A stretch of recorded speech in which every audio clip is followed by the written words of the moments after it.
Hello, grade 7 of Laguna National High School. Welcome back to our video tutorial for week 3. Yay! Last day na gid ta sa atong week 3. I hope nga human na mag-answer sa inyong day 1, 2, and 3 and dili magpa-stress sa mga modules ha kay mga bata pa mo. Just keep on answering, then ask your parents or the teachers samok-samok ka silang ma'am or maka-answer mo, okay? So for this day 4, the last day for week 3, so we will now have the third operation on integers, which is this one, to multiply integers. So multiply. So kibaw naman sa pag-multiply no kay since grade 2 or grade 3 gipa-multiply na mo gipasag-o pagili mo sa multiplication table. But this time we're going to consider the sign of the number kay we are talking about integers man. So multiplying integers. To multiply integers, grabe kinasaynan gini sa class sayon pa ni sa magdungag, sayon pa ni sa magpritog isda kay matunok pa kay naghinlo. Sayon na ni siya kaayo. You're just going to multiply the numbers, but you need to consider nga kung ang imong gi-multiply pareho, positive. Kung dili pareho, negative. More gina sa class. So to continue discussing day 4 or activity number 4 for week 3, so this is how.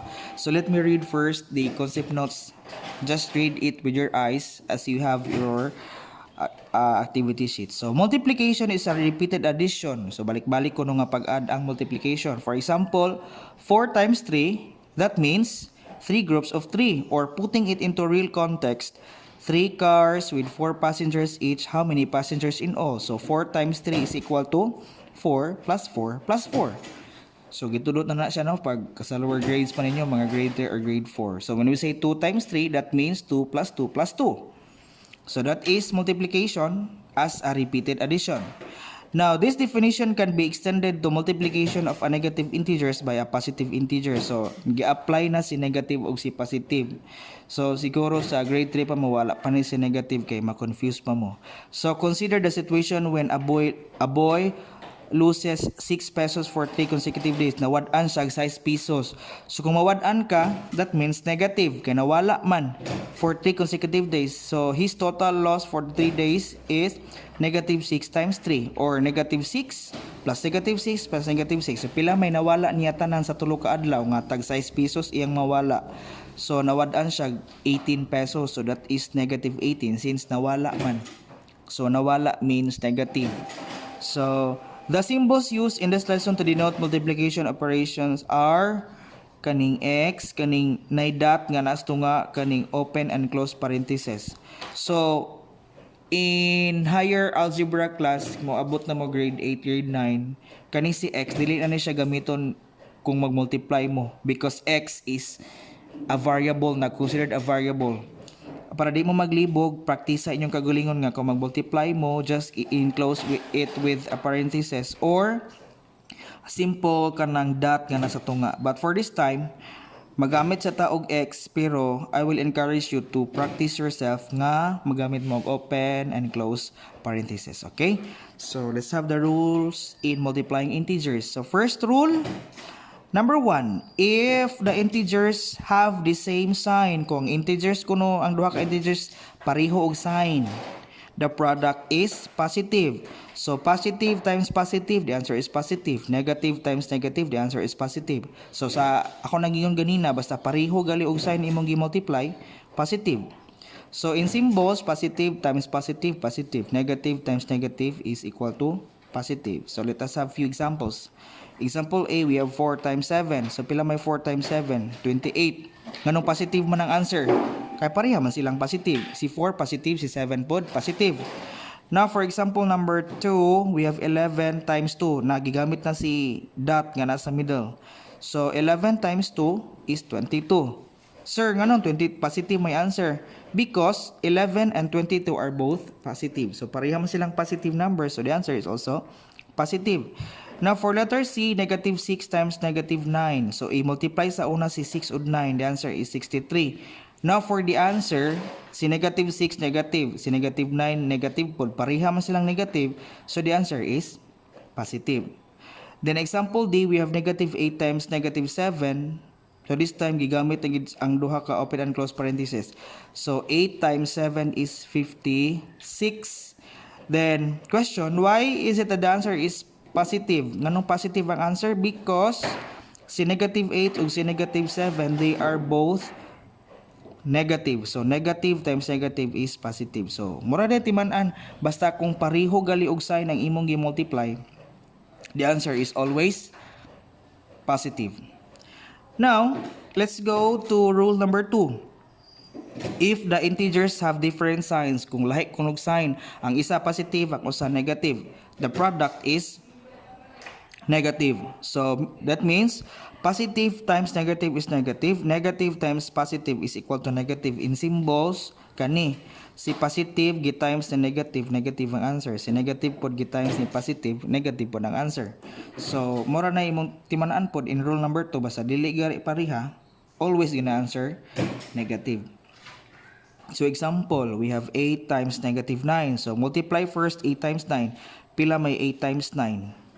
72. Sir, negative lagi ang answer. Nganong negative man? Because di man pariha. 8 is positive, negative 9 is negative. So since you are multiplying different signs, the answer is negative. Second example, negative 6 times 14. So multiply first 6 times 14. The answer is 84. Now, going back to the factors, we have negative 6, negative. Si 14, positive. So, dili pariha, negative, positive. So, tungod kay di sila pariha, the answer is negative. Example C, we have negative 15 times 6. So, multiply 15 times 6, the answer is 90. Hala. This is a clerical error class. Kay negative times positive man. So, the correct answer for this is negative 90. Okay. So, negative 15 times 6, we have 15 times 6 is 90. Then, since dili sila pariha, the answer is negative. So, with letter D, we have 7 times 6 is 42. Then 7 times negative, 7 times negative. Positive times negative is negative. So the answer is negative 42. So that is how to answer, or those are the rules in multiplying integers. Again, if you are multiplying same sign, the answer is positive. Kung different sign, dili sila pareha, the answer is negative.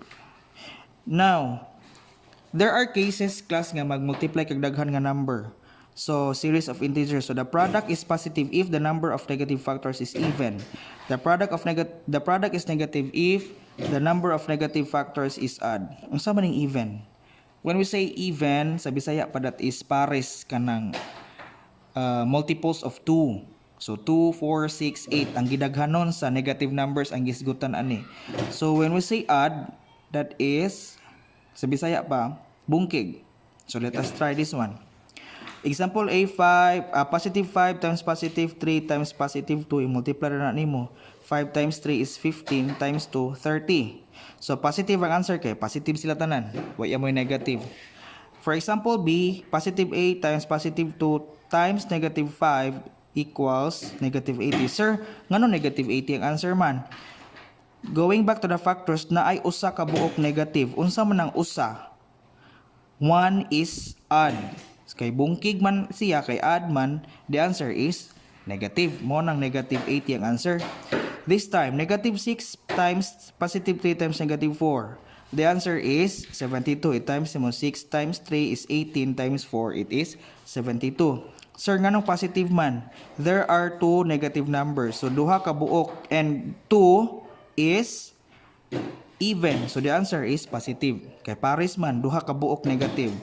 For letter D, we have negative 4 times negative 3 times negative 5 equals negative 60. So, pila ka buok negative numbers? Tulo. 3 is odd. Therefore, the answer is negative 60. So, balikon ko, basta bungkig ang gidaghanon sa negative, negative ang answer. Kung pares ang gidaghanon sa negative numbers, just like this, duha ka buok, the answer is positive. So, good luck in answering your exercise. We have 5 items. And for exercise 2, that is a simple problem for integers. That's all for today. Good luck. Bye-bye.